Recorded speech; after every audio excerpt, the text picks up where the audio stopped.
ప్రముఖ సినీ నటుడు అల్లు అర్జున్ ను పోలీసులు అదుపులోకి తీసుకున్నారు. పుష్ప 2 సినిమా రిలీజ్ సందర్భంగా సంధ్య థియేటర్ వద్ద జరిగిన ఘటన నేపథ్యంలో ఆయనను అదుపులోకి తీసుకున్నారు. అల్లు అర్జున్ కథానాయకుడిగా సుకుమార్ దర్శకత్వంలో రూపొందిన చిత్రం పుష్ప ది రూల్ డిసెంబర్ 5న ఈ మూవీ ప్రపంచవ్యాప్తంగా ప్రేక్షకుల ముందుకు వచ్చింది. ఈ నేపథ్యంలో డిసెంబర్ 4 బుధవారం రోజున వివిధ ప్రాంతాల్లో ప్రీమియర్ షోలు ప్రదర్శించారు. ఈ క్రమంలో జరిగిన తొక్కిసలాటకు సంబంధించిన పూర్తి సమాచారాన్ని సెంట్రల్ జోన్ డీసీపీ ఆకాంక్ష్ యాదవ్ వెల్లడించారు. బుధవారం రాత్రి 9:40 పుష్ప 2 ప్రీమియర్ షోను ఆర్టీసీ క్రాస్ రోడ్స్లోని సంధ్య థియేటర్లోనూ ఏర్పాటు చేశారు. దీనికి అధిక సంఖ్యలో అభిమానులు హాజరయ్యారు. అభిమానులతో పాటు సినిమాలో నటించిన కీలక నటులు థియేటర్కు వస్తారనే సమాచారం పోలీసులకు ఇవ్వలేదు.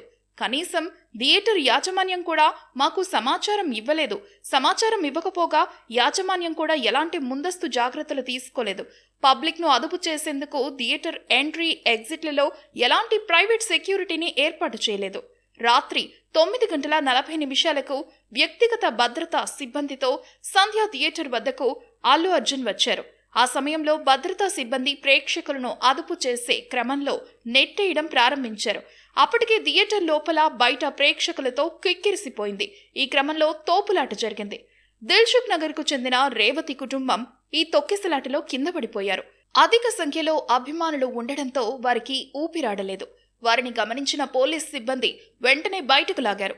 రేవతి కుమారుడు 13 ఏళ్ల శ్రీతేజకు సిపిఆర్ చేసి దుర్గాబాయ్ దేశ్ముఖ్ ఆసుపత్రికి తరలించారు.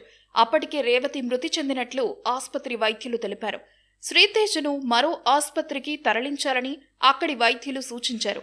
ఈ ఘటనపై బాధితురాలి కుటుంబ సభ్యుల ఫిర్యాదు మేరకు కేసు నమోదు చేసి దర్యాప్తు చేస్తున్నామని డీసీపీ తెలిపారు.